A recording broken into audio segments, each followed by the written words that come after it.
Welcome to the Human Capital Innovations Podcast. We're your source for personal, professional, and organizational growth and development, where we share original research, explore industry trends, and interview executives and thought leaders from across the globe.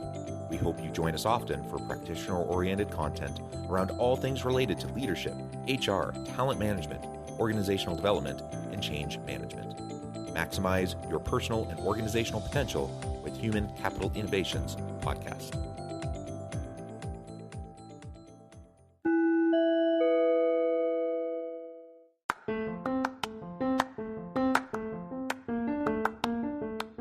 If you enjoy the Human Capital Innovations Podcast, enjoy ad-free listening by going to the Patreon page, and please consider contributing even at the producer or sponsorship level. And please leave a review. Thank you for your support.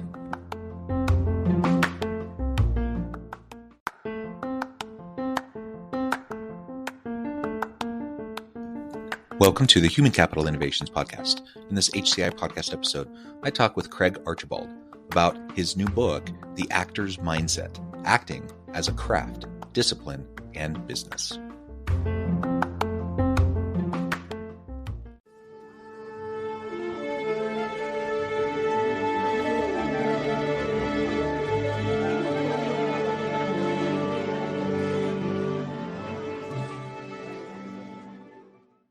Craig Archibald, welcome to the Human Capital Innovations Podcast.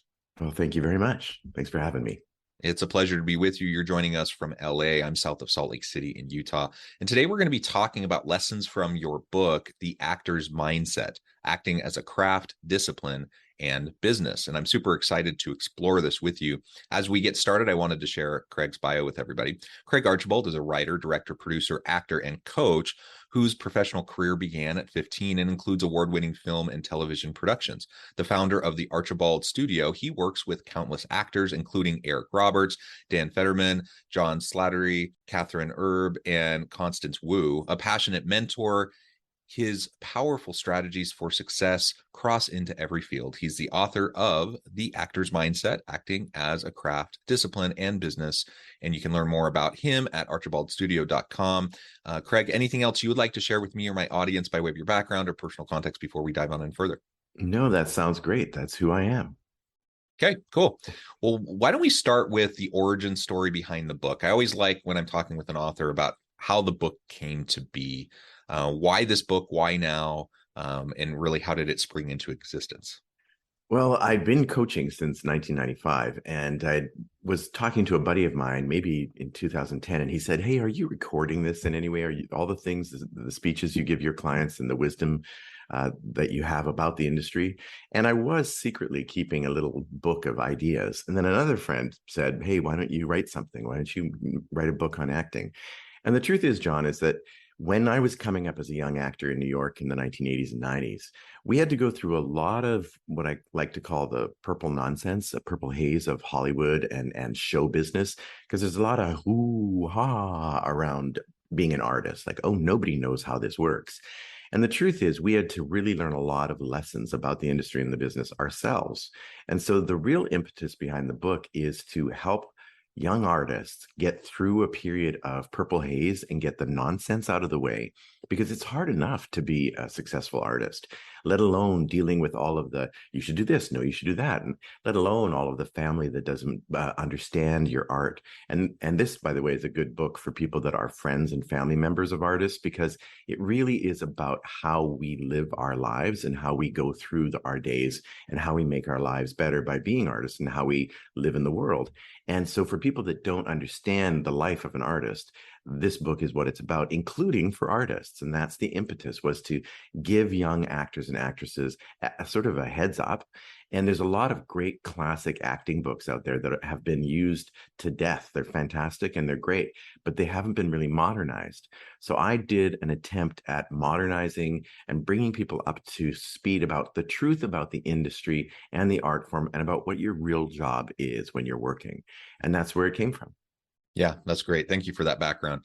And I know one of the things that you try to pull out in the book is more of a business approach and a mindset towards continual education. Maybe speak a little bit more to that and some of those types of topics that you've included. Absolutely. Entrepreneurship isn't just for people that are in the business world, right? And as an artist, if you're wanting to make a living at it, you have to be an entrepreneur. And if you have to think in an entrepreneurial way, I tell my clients, you provide a service called acting in a very large market called show business or Hollywood or Broadway or wherever you are. And so you have to do all of the work that all the young entrepreneurs have to do.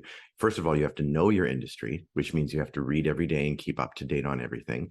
Then you have to make a game plan and an attack.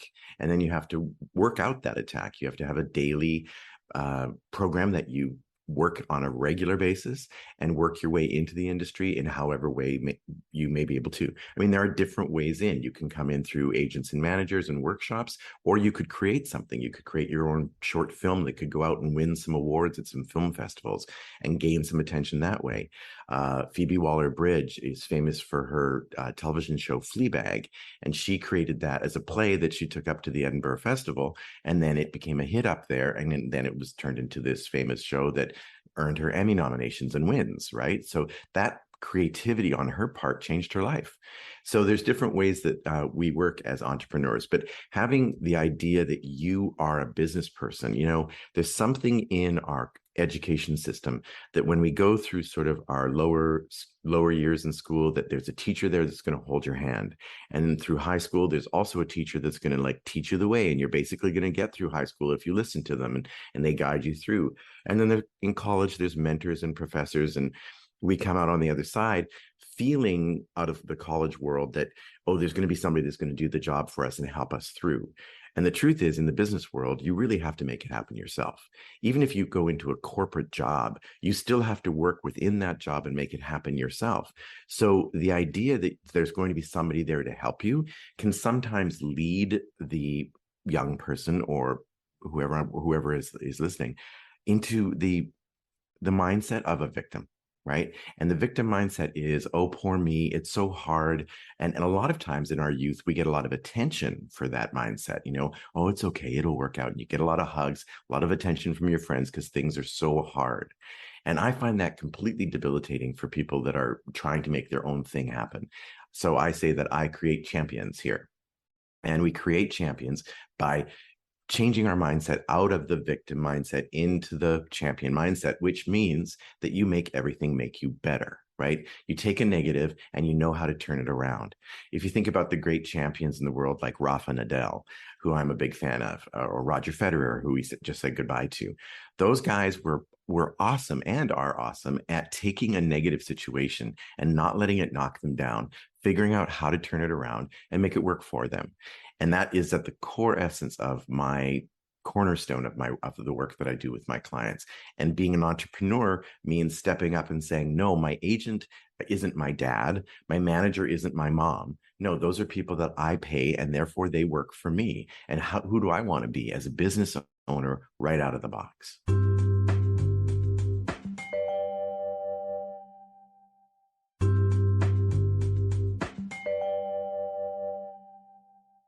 I think you made a lot of connections to the entrepreneurial side of things for those in artistic fields and actors and such.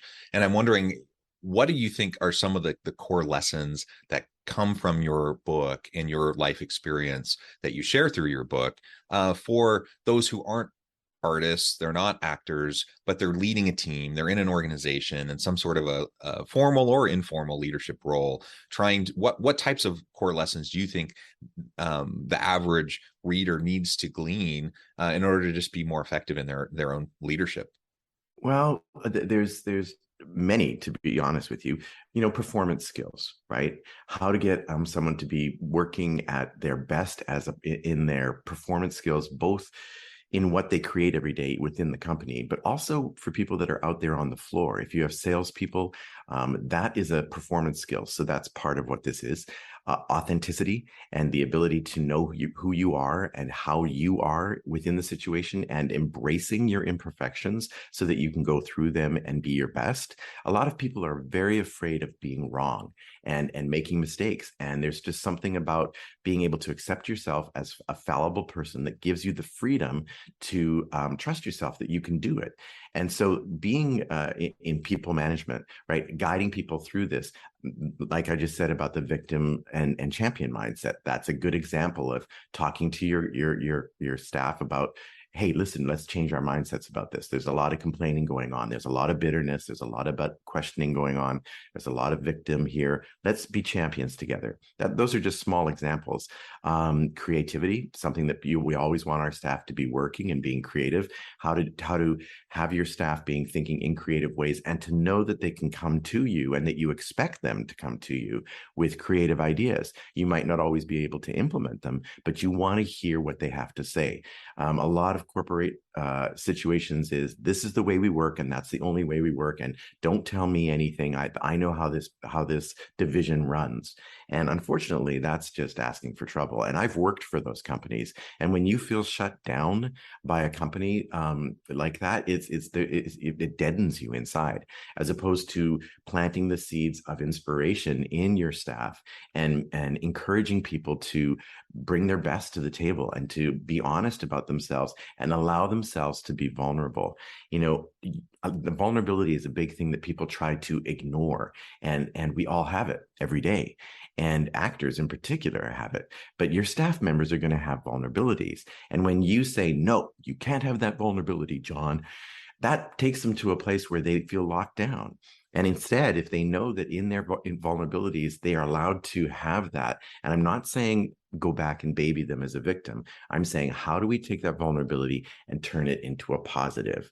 Come and share it with me. I'll turn it into a positive with you, and we'll have you leave this office feeling better about the work that we're doing and how I'm working with you. Ideas about memorization or nerves, like if you're presenting if you have to present at a conference, or even just at a table around a group of people. People get very nervous about public speaking. So, I have simple guides to, using nerves to make you better. How do we take those nerves and make you better? Rising through resilience. How do we rise through resilience by taking any arrow that hits us and cracking it and throwing it away before it even touches our skin? And then also, when you get hit by a big problem, how do you deal with a big problem that you can't just crack and throw away? Okay, this is a major problem. How do we deal with it? And, in show business, producing, a lot of, really the best producers in the world are the ones that are thinking ahead. They're problem solving before the problem happens. And that's another part of the mindset that I try to get people into. It's all about the mindset, John. Really, it is. If people are coming to work from a mindset of, I have to do this job, like I had to go to school, you're in trouble, because those people don't want to be there, or a part of them doesn't want to be there. And so getting them to love coming to work, to be excited that they're being listened to, and that they're respected, and that you are guiding them into a higher and higher and higher, that they will one day grow in their job to a better place, or to be a better person. Yeah, so much there that I really love, and I want to double click on just a couple of the points that you just made, Sure. and then we can go in further. But you talked about vulnerability, which I think is so important, and everyone is vulnerable. Everyone has their stuff. Everyone has the challenges that they face, and then that connects with resilience. So how are we going to respond when we are feeling safe enough to be vulnerable, bring our whole authentic self to the workplace, to put our best foot forward, but also recognize the complexities of our lives and the challenges that we're facing. And then we can pair that with this resilient mindset and a growth mindset, so that we can lean into the challenges and struggles, but really overcome them and springboard off of them.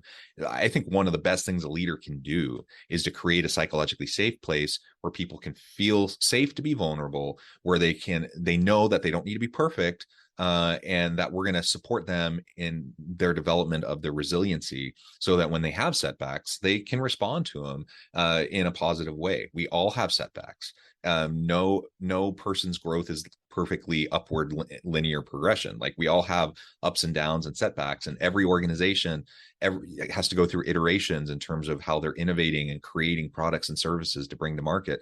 I think there's so many lessons from your world that feed right into how we need to be approaching things. And, from an entrepreneur, and again, you connected it to entrepreneurial mindset as well. But when I think of entrepreneurs, or I think of actors or artists, I think they live in a space of constant not constant necessarily, but persistent rejection, Yeah. setbacks, Yeah. right? Things rarely go exactly the way you want. Right. And you learn to just live in a space where you're comfortable with that complexity, the messiness, and to live with the ups and downs. And I think in the modern world of work and in the future of work, we need more people in everyday organizations that are comfortable with change. They're comfortable with the setbacks. They're comfortable with the challenges that they're going to face, and they're resilient enough to face them head on. And I see a lot of that coming out in what you're describing in your book. Absolutely. And you're right on. I think that there is a kind of a shame quality around mistakes or not succeeding. And that's exactly what we try to not invest in. There is no shame in doing that audition. That audition was really great. There is no shame with coming to me with that idea. That idea might not work, but thank you for that idea. If that's going to help our business be better, I want every idea you have. Essentially, it comes down to my dictum, which is make everything make you better. And that is just something that you can incorporate into your life. And it's very simple. When I first learned it for myself, the reason it came up in my mind was I was getting a lot of whining and complaining from my actors. It's so hard. And that casting director doesn't like me. And I'm sure there are many people out there that understand in their organizational leadership skills that there are people that are always going to be whining and complaining. So I made a rule at my studio that we don't allow that, and that we use my slogan, make everything make you better, which turns into a different thing when you start to think of it in terms of the individual words. Make, like, take this and make a choice that you're going to do. Everything, and I mean everything, right? Like, meaning what you eat, how you work out, what you do with the rest of the day, how you live your life, the love that you share in the world, and what you want to accomplish through the job that you're doing. The big why of things. That's always a great question, is why am I doing this? And my great business coach is a guy named Les McGehee out of Texas. And Les always says, if you ask the big why, the how will show up. And it's true. And so that's the everything of it. Making something happen means that you have to take energy, right? Making it happen means that you have to make a choice to make something happen. And everything is everything, meaning the small problems in your daily life at home, or the problem with your car, or the fact that you dropped your phone and it smashed this morning. Make everything work for you. Take that energy, and whatever it is, even in nerves, like for public speaking, if you get nervous, well, that's an energy, right? Nerves is an energy. And if you breathe slowly, and if you take in those nerves and you allow them to be there, you can use them and turn them into giving you an energy, so that when you're speaking, you're speaking with positive energy coming out, not a negative. And then better is just a simple improvement, just little simple improvements. It doesn't have to be overnight you become Kobe Bryant. It can be something that you work toward.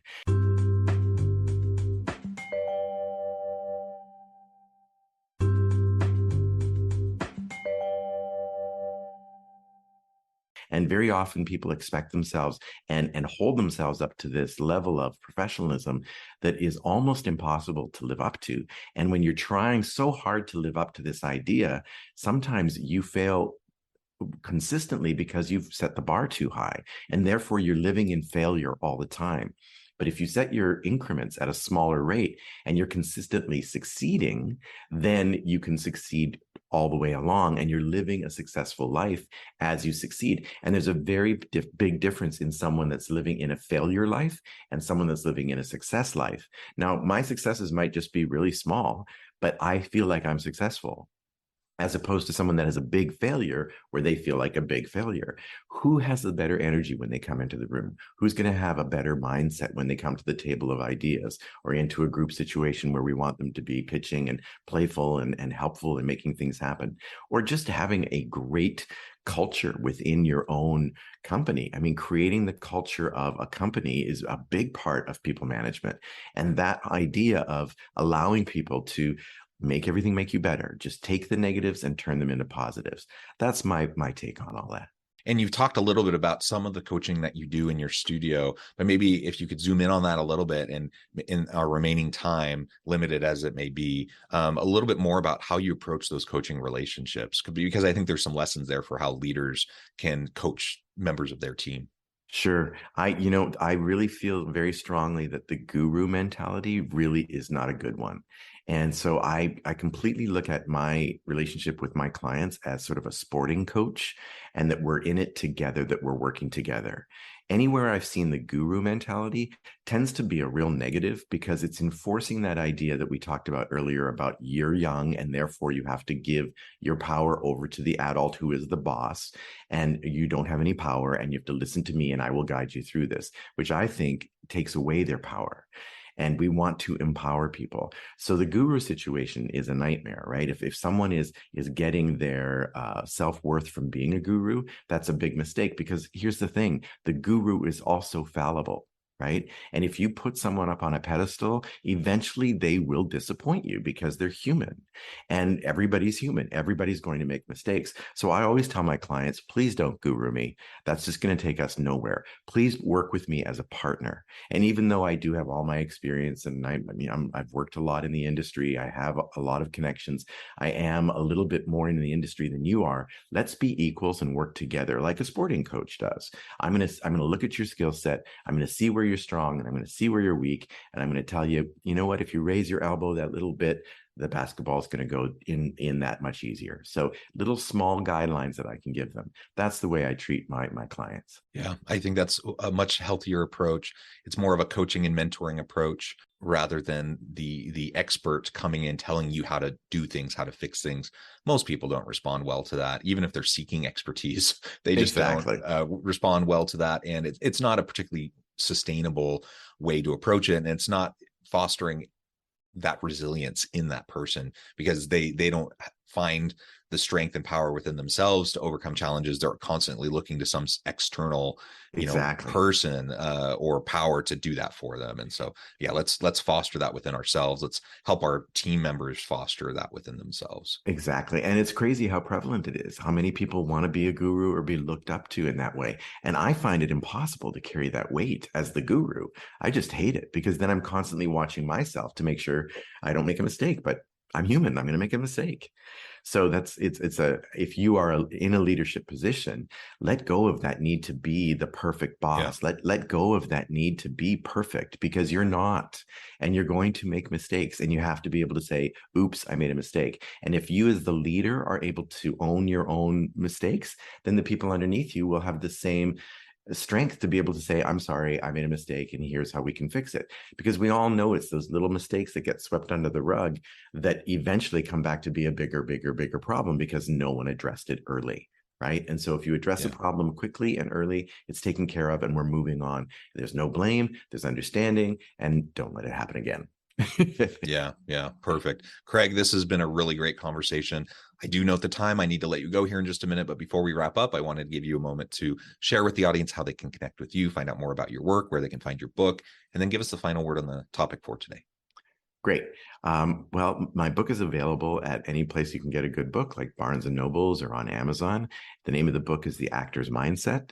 And my name is Craig Archibald. My website is thearchibaldstudio.com. And I think that at the end of the day, it's about being human and allowing people to be in their vulnerable self, and allowing your staff to grow and change and find their best self. We're all in this world trying to make it a better place, no matter who you are, really. We're all trying to make things better. In my industry, the entertainment industry, we entertain people, and by entertaining them, we educate them, inspire them, and make the world a better place, and celebrate that. And I think that if you can get that mentality into a workplace, it would be magical, because you're going to, it's bigger than you. It's bigger than you, and it's about helping the world be a better place. I love it. Thank you, Craig. It's been a real pleasure. I encourage the audience to reach out, get connected, find out more about what Craig can do for you. Check out the book. And as always, I hope everyone can stay healthy and safe, that you can find meaning and purpose at work each and every day. And I hope you all have a great week. Do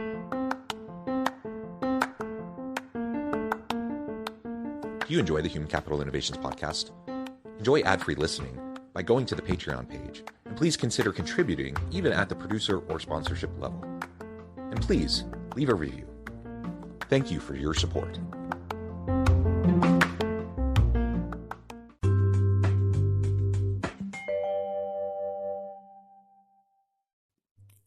Thanks again for joining us for this episode of the Human Capital Innovations Podcast. I hope you stay healthy and safe and that you have a great week.